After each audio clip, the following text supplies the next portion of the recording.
할렐루야. 드보라 성가대 귀한 찬양 감사드립니다. 오늘 저희가 함께 살펴볼 말씀의 제목은 신앙 전력화입니다. 신앙 전력화. 우리 성도님들은 많이 들어보셨죠? 네, 노량진 대성교회 때 강단 측면에 이렇게 신앙 전력화라는 박정희 전 대통령의 휘호 액자가 걸려 있었죠. 근현대사 시리즈를 집필하신 휘선 박윤식 목사님은 6.25 참전 용사로서 항상 우리에게 애국애족과 반공정신 그리고 깨어있는 군인 정신을 강조하셨는데요. 이 신앙 전력화란 신앙으로 전투력을 강화한다는 것입니다. 육군 본부에서 발간한 인격 지도를 보면은 신앙 전력이란 각계 장병이 갖고 있는 신앙심을 전력화하는 것으로 휘하 장병의 신앙심을 배양해서 이 지휘관을 핵심으로 전 부대원이 순교자적 각오로 적극 참여함으로 임무를 완수할 수 있도록 조직화된 상태를 말한다. 따라서 전력화는 멸공구호를 실천하려는 정신적 기초요 마음의 자세다. 이렇게 설명하고 있습니다. 대한민국 군대는 창설 초기부터 신앙의 힘, 하나님 사랑과 나라 사랑 정신이 투철한 기독교를 통해서 정신전력 강화에 힘써 왔는데요. 오늘은 먼저 기독교 신앙과 정신전력의 중요성에 대해서 살펴보고 우리나라의 신앙 전력화의 역사와 비전을 통해서 오늘날 우리가 가져야 할 자세를 함께 생각해 보도록 하겠습니다. 첫 번째로 기독교 신앙과 정신전력입니다. 우리나라는 세계에서 유례 없이 70여 년간 지금 휴전 상태에 있죠. 전쟁이 끝난 것이 아니라 휴전 상태에 있는데 남과 북이 전혀 다른 사상과 체제로 분단이 되어서 이 한반도를 가로지르는 238km의 휴전선을 두고 이렇게 수많은 군장병들이 이 시간에도 대치하면서 국방의 의무를 다하고 있죠. 우리나라 군대는 이렇게 공산주의 세력과 직접 대면해서 사상전을 수행하고 있기 때문에 정신전력이 무엇보다 중요합니다. 군사력은 유형전력과 무형전력으로 이루어지는데요. 유형전력 뭘까요? 무기, 또 병력, 이런 장비 같은 물질 전력을 말하죠. 그리고 무형전력은 기술, 운용, 정신전력. 그러니까 무기나 물자를 이렇게 숙달되게 다루는 기술 전력과 통솔력, 이런 전술 전력 같은 운용 전력, 그리고 오늘 함께 살펴볼 이 전투 의지력, 정신 전력으로 나누어지게 됩니다. 이 정신 전력은 투철한 군인 정신으로 임무를 완수하여 전쟁에서 이기고자 하는 의지력. 뭐 하는 의지력이요? 이기고자 하는 필승의 의지력을 말하죠. 그래서 첨단 과학 무기도 중요하지만 어디까지나 전쟁은 인간이 수행하는 것이기 때문에 우리가 정말 군인 정신을 가지고 반드시 이기겠다는 그 정신 전력이 승패를 좌우하게 됩니다. 그래서 군사학에서는 유형 전력은 더하기의 전력 강화를 가져오지만 무형 전력은 곱하기의 전력 강화를 가져온다. 그만큼 이 무형 전력, 정신 전력이 중요하다고 강조를 하고 있습니다. 따라서 군인은 내가 왜 군복을 입었는지, 그리고 무엇을 지키고 누구와 싸우고 어떻게 이길 것인지를 확실히 알아야 됩니다. 나라가 있어야 개인과 가정이 있기 때문에 우리가 뜨겁게 나라를 사랑하고 유사시에 목숨을 바칠 수 있는 희생정신이 무엇보다 필요한 것입니다. 그래서 한국군의 기독교 중심의 신앙 전력화가 반드시 필요한 것인데요. 공산주의 체제를 대항하는 데는 기독교가 이론적으로나 실제적으로나 가장 강력합니다. 이 기독교 신앙을 바탕으로 다음과 같이 정신 전력을 강화할 수 있습니다. 첫 번째로 사상무장입니다. 기독교 신앙은 왜 싸워야 되고 왜 희생해야 되는지 그것에 대해서 해석을 줄 수가 있죠. 기독교에 있어서 공산주의는 지구상에서 없어져야 할 악입니다. 이 멸공이 단순히 정치나 군사적인 구호가 아니라 기독교인이라면 멸공할 수밖에 없습니다. 북한은 유물론적인 공산주의에다가 통치자 한 개인을 우상화하는 이 3대 세습의 전체주의 집단이죠. 이 북한의 주체 사상은 아주 종교적인 신념 체계입니다. 그래서 우리가 유일하신 하나님을 믿는 이 기독교 신앙이 주체 사상과 싸워서 이길 수 있는 강력한 무기가 됩니다. 하나님의 영광을 위해서, 우리는 한 개인이 아니라 하나님의 영광을 위해서 싸우기 때문에 이 생명을 바치는 신앙인들이 공산주의와 북한의 실체를 분명히 알고 임할 때에 최강의 정신 전력을 유지할 수 있습니다.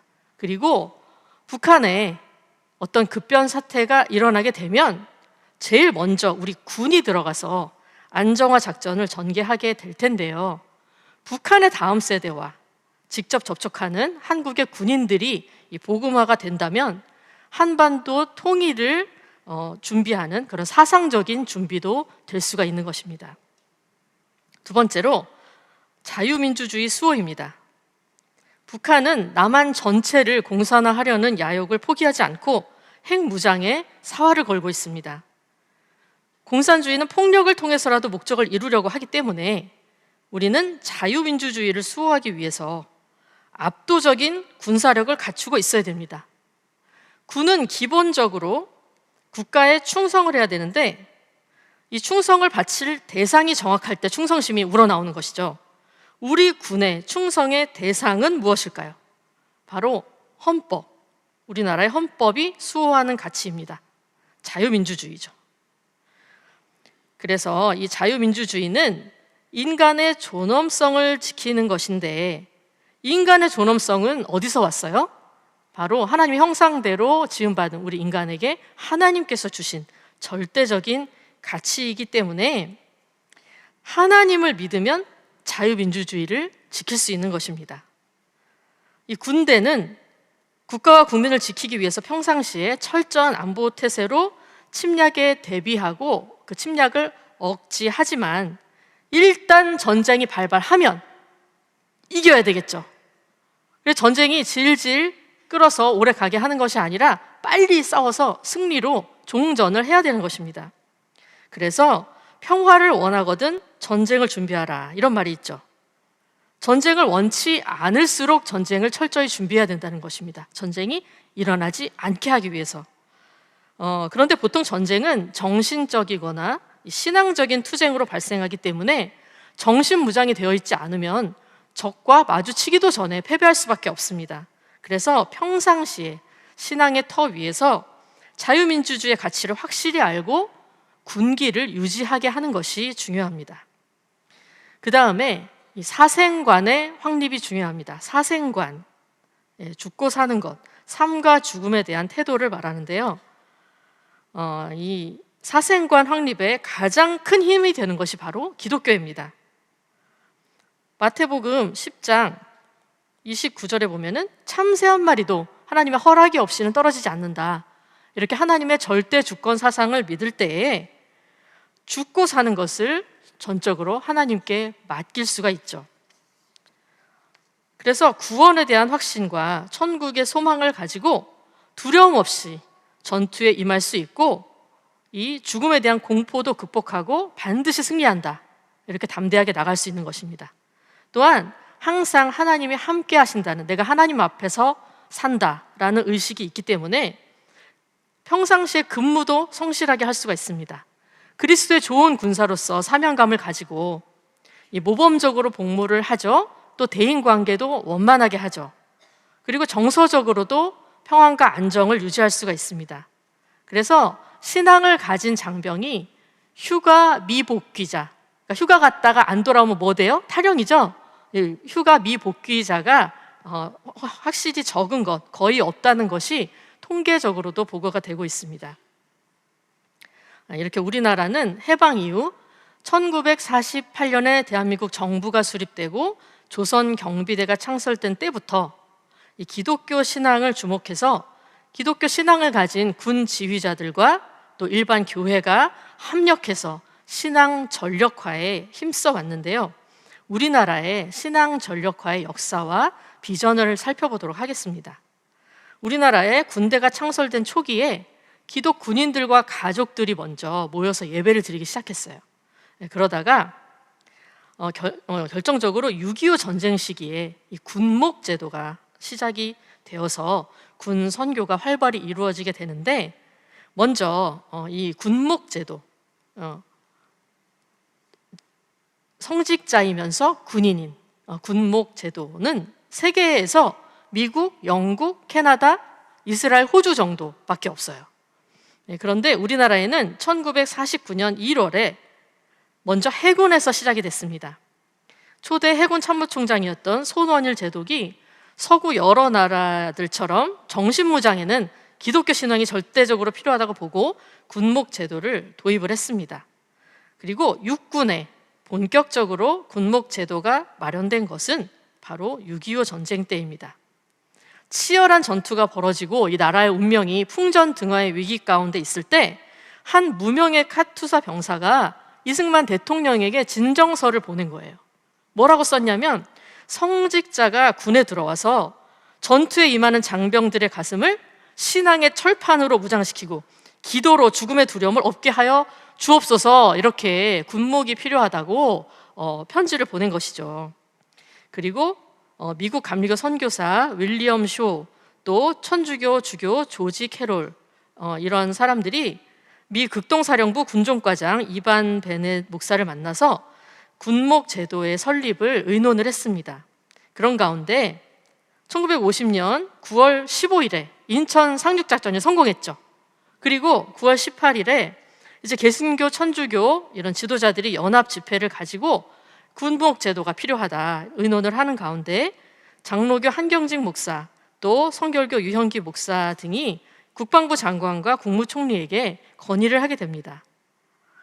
그리고 이 6.25 전쟁은 사상전이기 때문에 신앙무장이 너무나 중요하다, 이렇게 역설하면서 1950년 9월 18일에 이승만 대통령에게 군목 제도를 청원하게 되죠.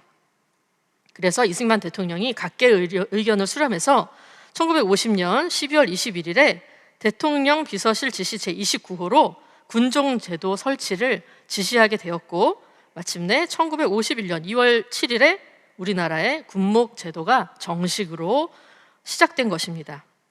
이 군목 제도는 초기에 개신교, 천주교만 있었어요. 기독교 신앙만 있었는데, 이제 목사님, 신부님들이 모자에 흰 십자가를 이제 붙이고 전장에 나가서 선교 활동을 시작했는데, 확실히 개신교 비율이 높죠. 그 중에 특히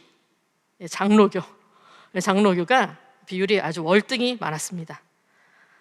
군목은 처음에는 무보수 촉탁제로 교회에서 생활비를 받고 활동을 하다가 이제 나중에 나라에서 임금을 받는 문관 신분이 되었고, 1954년에는 군종 병과가 정식으로 인정이 됐어요. 그리고 군목이 현역 장교로 임관이 되고 이 제도가 확립이 되었습니다. 이 군목의 활동을 보면 군목 활동의 목적은 신앙을 통해서 군인들의 사기를 진작시키고 반공 정신을 함양하는 것이었습니다. 그래서 예배를 이끌고 교회를 설립해 나갔는데요. 이 군목들이 예배를 통해서 말씀과 기도로 애국심과 전투 의지를 불어넣었죠. 전선에서는 이 참호에다가 이제 굴을 파고 포탄 상자로 문을 달아서 교회를 만들고 그 안에서 예배를 드리고 세례식을 거행하기도 했는데요. 군목이 장병들을 위해서 간절히 기도할 때 기독교인이 아닌 장병들도 머리를 숙이고 동참을 했다고 합니다. 참호 속에 무신론자 없다, 이런 말이 있다고 해요. 그러니까 전장에서는 누구나 하나님을 의지할 수밖에 없고 하나님을 부를 수밖에 없는데, 그래서 이 군인들은 전선에 군목이 함께 있다는 사실만으로도 위로를 받았고, 또 군 지휘자들은 이 군목 없이 전쟁에 나가는 것은 어렵다, 그래서 전투 현장에 군목이 동행해 주기를 요청하기도 했습니다. 이렇게 전선을 넘나들면서 왕성하게 활동하다가 국군 군목, 또 미군 군목들이 또 다수가 전사하기도 했습니다. 이렇게 군목 제도 시행 1년 7개월 만에 제주도에서 백령도까지 130여 개의 군인 교회가 설립이 되었습니다. 그래서 부흥회 강연회를 개최를 해서 큰 호응을 얻었는데, 여기에 많은 기독교 지휘관들이 큰 힘이 되었죠. 이렇게 활발히 활동한 활발한 활동으로 처음에 군 안에서 개신교 병사들 비율이 3%밖에 안 됐었는데 1년 7개월 만에 10%로 3배 이상 성장을 하게 되었습니다. 군에서 이 세례 예식은 단순한 예식 이상의 의미가 있었습니다. 세례 예식과 함께 회개 운동이 일어나서 그간의 악행을 뉘우치고 버리고 새 사람이 되겠다, 이런 결심들이 이어졌고요. 또 천국의 소망을 갖기 때문에 용감하게 전투에 앞장서서 나갈 수가 있었던 것이죠. 박창원 중령의 간증을 보면 용문산 전투에 앞서 세례를 받고서 정신무장이 되니 우리 부대원들은 그 전투에서 적 4,500명을 생포하는 대승을 거두었다. 이 전투의 승전 원인은 두 가지였다. 하나는 항공기의 엄호가 주요했고 또 하나는 믿음이었다. 모든 병사들이 세례를 받고 나서 죽음의 공포를 떨치고 담대히 나가 싸웠기 때문이다. 이렇게 증언을 하고 있습니다. 그리고 군목들은 후방에서 이제 위문 활동을 했는데 주로 포로 수용소와 병원 중심으로 전도에 집중을 했습니다. 쏟아져 들어오는 부상병들을 직접 만나서 면대면으로 이제 위로하고 기도해 주면서 말씀을 전하면서 전도를 했는데, 특히 신체 일부를 잃은 이 상위 용사들 좀 각별히 돌보면서 심리적 안정과 재활을 도왔습니다. 그래서 국가가 이 병든 군인들을 포기하지 않고 끝까지 돌본다, 이런 확신을 주는 것이 전선에서 전투를 치르고 있는 군인들에게 큰 사기 진작의 효과가 있었던 것이죠. 그리고 군목들의 또 주요 업무 중에 하나는 상담이죠.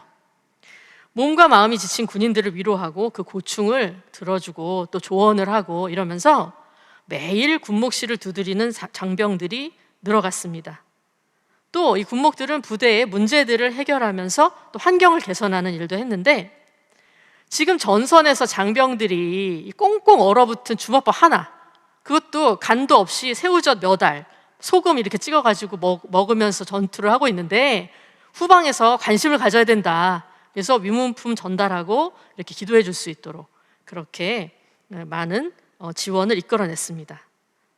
또한 이 군목들은 정신교육도 담당을 했는데요. 공산주의의 실상을 가르침으로 해서 반공정신으로 무장을 시키는 것이죠. 자유와 평화가 가장 소중한 가치이기 때문에 이것을 지키기 위해서 우리는 싸워서 승리해야 된다. 그리고 애국심을 가지고 국가에 충성해야 된다. 이런 메시지들을 전하는 것이죠.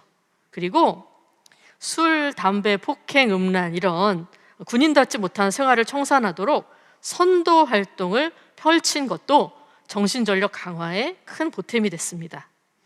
처음에 군목제도가 시행됐을 때는 반응이 그리 호의적이지 않았고 큰 기대도 없었는데 점점 이 지휘관들이 군목의 필요성을 확실히 인지하게 됐고, 이렇게 군목들의 헌신적인 활동으로 초기부터 우리나라 군 초기부터 군 선교의 토대가 놓이게 됐죠. 그래서 오늘날까지 75년여간 군 정신전력의 보루가 되고 있습니다. 이제 6.25 전쟁 이후에 휴전 상태에서 군대는 대규모로 계속 유지가 되고 있잖아요. 그런 가운데 지휘관들에게 큰 고민이 두 가지가 있었는데, 하나는 군의 사고가 너무 급증하는 거예요. 그리고 그 다음에는 북한군이 계속해서 끊임없이 도발을 하는 거죠. 이런 문제 가운데서 정말 신앙의 힘으로 강군을 만들어야 되겠다. 이런 취지로 60만 대군이 모두 종교를 갖게 하는 전군 신자화 운동이 시작됐습니다.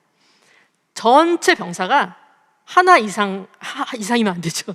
하나씩 종교를 갖게 하는 것입니다.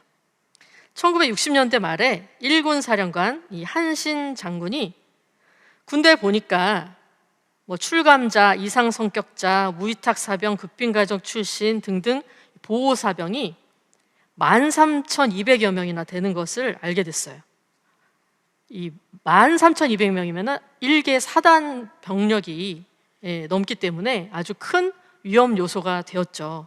그런데 군 생활을 잘하는 병사들을 보니까 대부분 신앙이 있더라는 거예요. 그래서 이 한신 장군은 당시에 무교였는데 문제 장병을 다 교회로 보내서 신앙생활을 하게 해라. 그래서 성실한 신자로 만들도록 지시를 했습니다. 1인 1종교 갖기 운동이죠. 그래서 이때 군목들이 선도 활동에 전력을 다하면서 신자 수가 늘어날수록 사고가 눈에 띄게 줄어드는 그러한 효과가 있었습니다.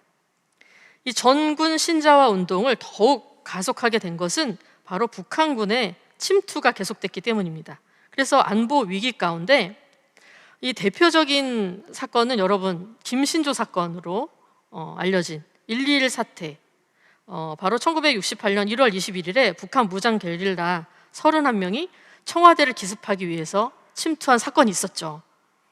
기억하시는 분들도 계실 것 같아요. 그리고 또 1968년 10월 30일에서 11월 2일까지 울진 삼척 무장공비 침투 사건, 굉장한 사건이었는데 3차례에 걸쳐서 무장공비 120명이 침투를 해서 이 2달간이나 약 2개월간이나 게릴라전을 벌인 사건이었습니다. 이렇게 사회적 혼란이 가중되는 가운데 장병들의 정신력을 극대화해야 된다. 그리고 이 멸공의 유일한 길은 신앙밖에 없다. 이렇게 판단을 하게 된 것입니다. 그래서 군목 활동을 강화하면서 오토바이 50세대를 구입을 해서 이 군목들의 기동력으로 지원을 했습니다. 그리고 주일에만 예배드리는 게 아니라 매일 내무반에서 취침 전에 예배드려라 이렇게 지시한 거예요. 그래서 내무반 교회화 운동 이렇게 실시를 했습니다. 그리고 부대장들이 먼저 솔선수범해서 교회 가라 이렇게 지시를 한 것이죠. 이렇게 전군 신자화 운동은 장병 세례 운동으로 가시적인 결과로 나타나게 됐는데요. 1차 진중 세례 운동으로 군선교의 새로운 지평이 열리게 됐습니다. 군대 교회와 일반 교회가 협력해서 합동 세례식을 거행을 했는데 1971년에서 74년으로 갈수록 점점 군에서 세례받는 인원들이 폭발적으로 늘어나게 됐죠. 이런 합동 세례 예식은 여러 가지 비판을 받기도 했어요. 이렇게 믿음 없이 그 세례만 받는 이 부실 신자를 양산한다. 그래서 교회 질서를 깨고 세례의 의미를 격화시킨다. 이런 비판이었죠. 그리고 또 다른 종교들과 너무 이게 갈등과 경쟁을 부추긴다. 이런 지적들이 있었습니다. 그리고 군에서 세례받은 장병들이 이제 충분히 양육을 받지 못한 상태로 전역해서 사회로 돌아가서 계속 신앙을 유지하지 못하는 그런 약점도 있었습니다. 그렇지만 분명히 이 시기에 이 청년들이 군대에서 전도됨으로 해서 한국 교회 부흥에 크게 기여한 것은 사실입니다. 한편으로 군선교는 월남전으로 새로운 전기를 맞이하게 되는데요. 1965년에 월남에 군목이 함께 파병되어서 예배와 구호, 위로 활동을 했습니다. 그리고 월남이 불교 국가다 보니까 이때 이제 불교 군종이 파병이 되면서 불교 군종 제도가 시작이 됐습니다. 참고로 2007년에는 원불교도 군종 제도가 시작이 돼서 현재는 개신교, 천주교, 불교, 원불교 이렇게 4개 종교가 군종이 있습니다. 이 전군 신자화 운동이 이제 육군에서 해군 공군으로 계속 이렇게 파급되는 가운데 1975년에 육군 군종관 문은식 목사는 이제 신앙 전력화라는 구호를 군종병과의 사명으로 표방을 했습니다. 그리고 이때 박정희 대통령이 이 기독 군인들의 사기 진작을 위해서 신앙 전력화를 이렇게 친필로 휘호를 써서 전달함으로써 이 신앙 전력화가 본격화되었습니다.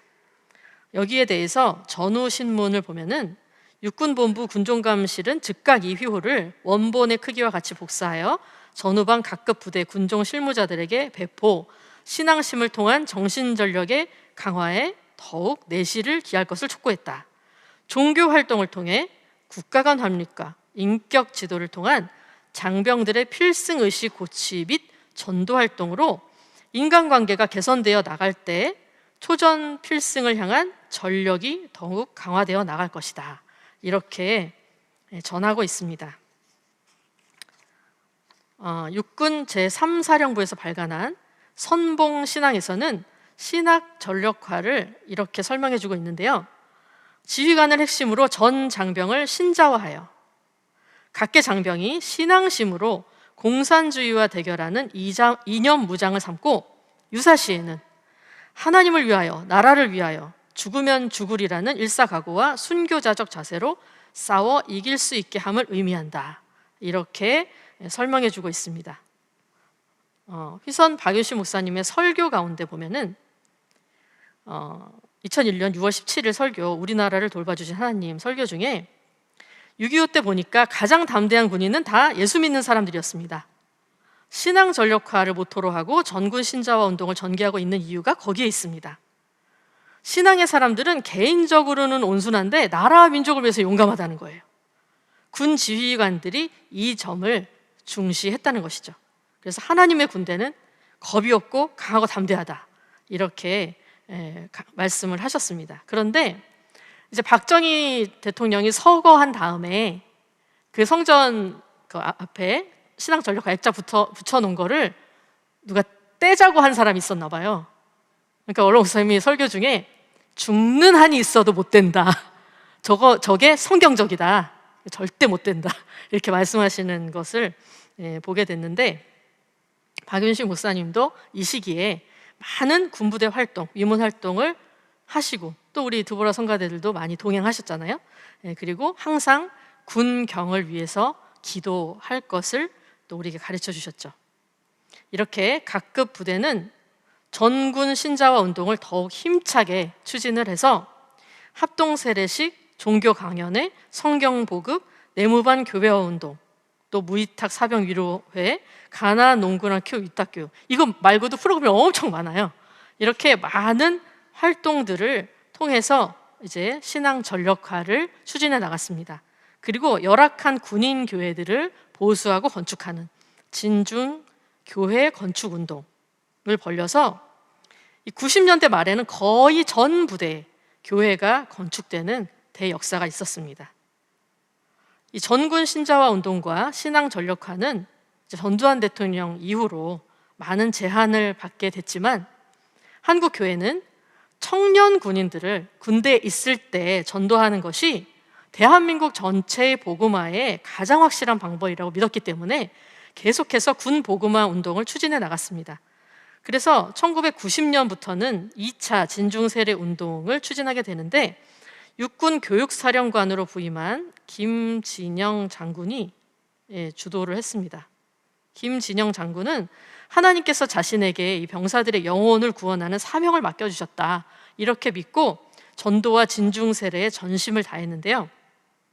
그래서 1997년 4월 19일에는 한 번에 7,200명이 세례를 받았습니다. 그래서 10년간 170만 명이 세례를 받았는데, 논산 육군훈련소 연무대 교회는 신병들이 세례를 받는 장소로 아주 유명하죠. 그래서 2012년에는 9,519명이 한 번에 세례를 받아서 기네스북에 등재가 되기도 했습니다.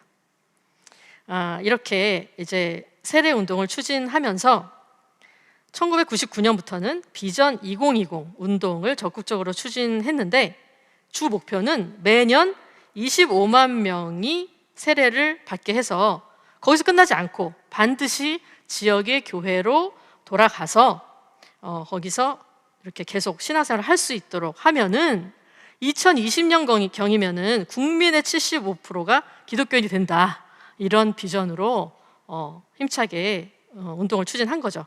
그래서 2024년에 58,885명이 세례를 받는 그런 역사가 있었습니다.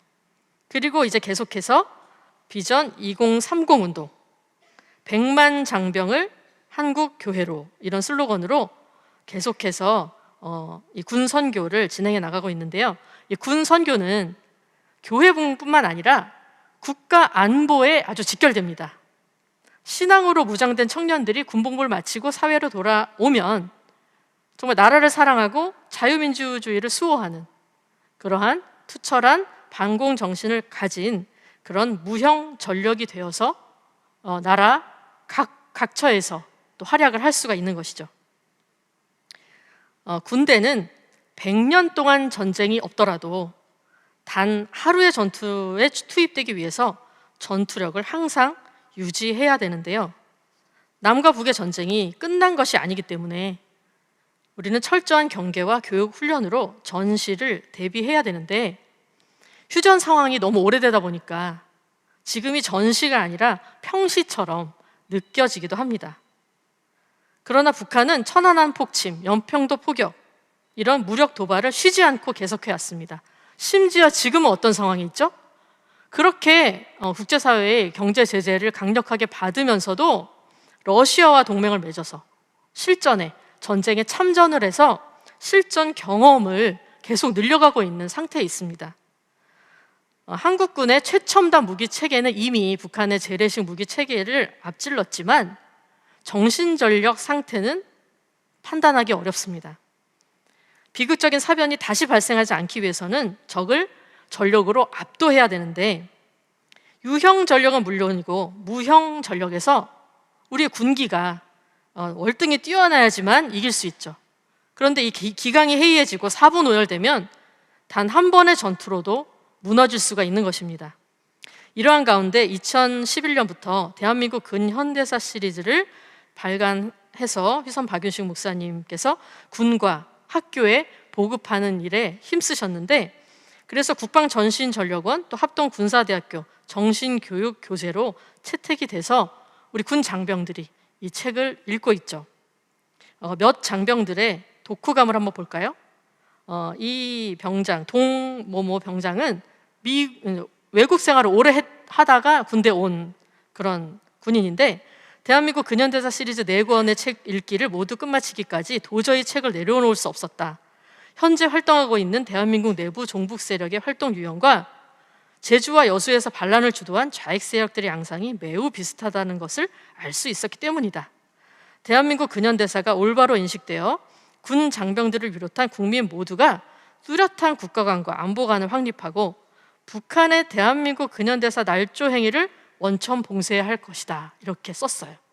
그리고 또 장모 일병은 이 책이 나에게 주는 메시지가 무엇일까? 더 나아가 전역을 해서 사회에 나가서 내가 어떤 마음을 가져야 될까? 고민 끝에 혼돈과 위기 속에서 우리 국민 모두가 확고한 역사의식을 갖춰서 깨어있는 대한국민이 되어야 된다. 이렇게 독후감을 적었습니다. 네, 이런 독후감들을 볼 때 정말 근현대사 시리즈가 실제로 우리 군 장병들에게 큰 영향을 미치고 있다는 것을 확인할 수가 있는데요. 학교에서 우리의 주적인 북한과 또 공산주의 위험성을 제대로 가르치지 않고 있기 때문에 교회와 군대의 역할이 너무나 절대적인 것입니다. 이 근현대사 시리즈가 발간된 지 15년이 되었는데요. 우리 자신이 먼저 잘 배우고 우리 자녀들에게 잘 가르치고 이 근현대사 나누기 운동을 계속해서 힘쓰는 가운데 신앙 전력화에 계속해서 우리가 다 매진해야 될 줄 믿습니다. 결론적으로 현재 우리나라 군선교는 안타깝게도 많은 어려움에 직면해 있습니다. 2011년 11월 24일에 육군훈련소에서 종교행사 하는 거, 그거 강제로 참석하게 하는 거 위헌이다. 이런 결정이 났어요. 그래서 종교를 갖지 않을 자유를 보장해달라. 이렇게 요구한 것이죠. 이제 지휘관이 종교를 강제할 수 없기 때문에 진짜 신앙을 가진 군인들, 지휘관들이 모범을 보여서 이 장병들이 자발적으로 신앙을 갖게 하는 선교를 전력을 해야 되는 것입니다. 그리고 군의 정훈 교육마저 정치적 중립을 요구하고 있어요. 그런데 오늘날 병사들은 과거에는 상상도 할 수 없이 군에서 핸드폰 갖고 있잖아요. 그리고 자기가 직접 정보를 찾아보고 너무 많은 다양한 것들을 접하기 때문에, 그런데 그런 병사들이 전쟁 경험은 없잖아요. 국지전만 있었기 때문에 전쟁을 경험하지 못한 이 세대가 늘어나고 대북 정책의 변화로 반공 정신이 약화되는 가운데 북한이 우리의 주적이 아니다라는 인식이 생겨나고 있죠. 이러한 때일수록 군의 정신 전력과 국가 안보를 위해서 신앙 전력화가 더욱 필요한 것입니다. 그래서 이 정신 전력에 있어서는 지휘관의 역할이 절대적이죠. 근현대사 시리즈 제4권에서도 지휘관 양성의 중요성을 역설하고 있는데요. 오늘의 위기 상황에서 가장 실질적이고 시급한 대처는 무엇입니까? 올바른 역사의식으로 철두철미하게 무장된 지휘관.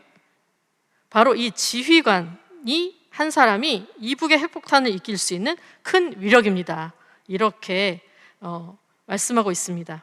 그래서 희선 박윤식 목사님 우리 청년들을 군대 많이 보내시고 또 여군들 가서 지휘관이 되잖아요. 이렇게 많이 보내셨는데 군에 있는 우리 자녀들을 위해서 정말 이 나라를 위해서 파수꾼 사명을 감당할 수 있도록 우리가 더 많이 기도를 해야 되겠습니다. 어려서부터 우리 교회에서 바른 국가관과 뜨거운 애국 애족 정신으로 자란 평강의 청년들이 이 군과 또 사회를 이끌어 나갈 수 있는 지휘관들이 되어서 나라와 민족을 위해서 큰 역할을 할 줄 믿습니다.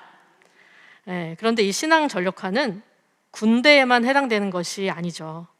박윤식 목사님은 우리 성도 한 사람 한 사람을 영적 지휘관으로 양성하셨습니다. 우리 교회 성경교육기관 이름이 뭐예요? 기독 사관학교. 우리를 다 지휘관으로 훈련시키셨습니다. 사광생도와 같이 군인 정신을 가지고 영적 전투에 임하도록 훈련시키신 것인데 97년 11월 27일 설교에 보면은 온전한 군인 정신을 가진 사람이 나가서 싸워야지 도망가지 않는다. 우리를 지금 그렇게 훈련시키고 있다. 앞으로 세상은 편안치 않다. 지금 반시 동안 고요할 때인데 붉은 용과 싸우기 위해서 여러분들이 최전방에 설 것 아닙니까? 그래서 살아계신 하나님 함께 하시고 언제나 지시해 주신다는 것을 생각할 때 감사하면서 환난 때에 다 일어서야 된다. 이렇게 말씀을 하고 있습니다. 악한 죄와 사단 마귀와 우리가 영적 전투를 치르고 있으면서 우리가 적보다도 이 안일한 대처로 기강이 해이하고 느슨해져 있지는 않은지 돌아봐야 될 줄 믿습니다. 정신 차려서 깨어있지 못하면 틈이 생기고 패배할 수도 있다는 위기의식을 우리가 가져야 되겠습니다. 오늘 본문을 다시 한번 보겠습니다. 우리의 싸우는 병기는 육체에 속한 것이 아니요 오직 하나님 앞에서 견고한 진을 파하는 강력이라. 모든 이론을 파하며 하나님 아는 것을 대적하여 높아진 것을 다 파하고 모든 생각을 사로잡아 그리스도에게 복종케 하니. 우리가 그동안에 최고의 정예 훈련을 받은 대로 영적 최전선에서 말씀을 지키고 교회를 지키고 나라를 지키는 지휘관들이 다 되어야 될 줄 믿습니다. 우리가 무엇을 지키기 위해서 싸우고 있는지를 정확히 알고서 생명 바쳐 충성할 때 살아계신 하나님의 능력으로 이 나라와 교회를 반드시 지켜주시고 큰 부흥과 최고 승리를 허락해 주실 줄 믿습니다. 기도하겠습니다. 살아계신 하나님 아버지, 우리에게 지킬 수 있는 나라와 교회가 있게 하여 주심을 감사드립니다. 또한 오늘 이렇게 목요 예배 나라와 민족을 위해서 기도하는 귀한 시간 허락해 주심을 감사드립니다. 영육 간에 우리의 적은 나날이 교묘하게 작전을 펴고 끊임없이 지치지 않고 공격해 오는데 우리가 너무나 안일하게 대처하고 있지 않은지 돌아보는 가운데에 아버지 저희들 말씀 사상으로 무장해서 정말 저희들 전투적으로 예배에 참석하고 전투적으로 기도하고 전투적으로 전도해서 절대 적에게 밀리지 않고 한 치의 땅도 내어주지 않고 영육 간에 아버지의 땅을 지킬 수 있는 우리 모두가 되게 하여 주시옵소서. 날마다 저희들에게 새 힘을 더하여 주시고 한마음 한뜻 되게 하여 주시며 사분오열되지 않고 지휘관을 중심으로 한마음 한뜻이 되어서 신앙 전력화로 승리하는 모두가 되게 하여 줄 줄 믿사오며 사랑 많으신 예수님의 이름으로 간절히 기도드리옵나이다.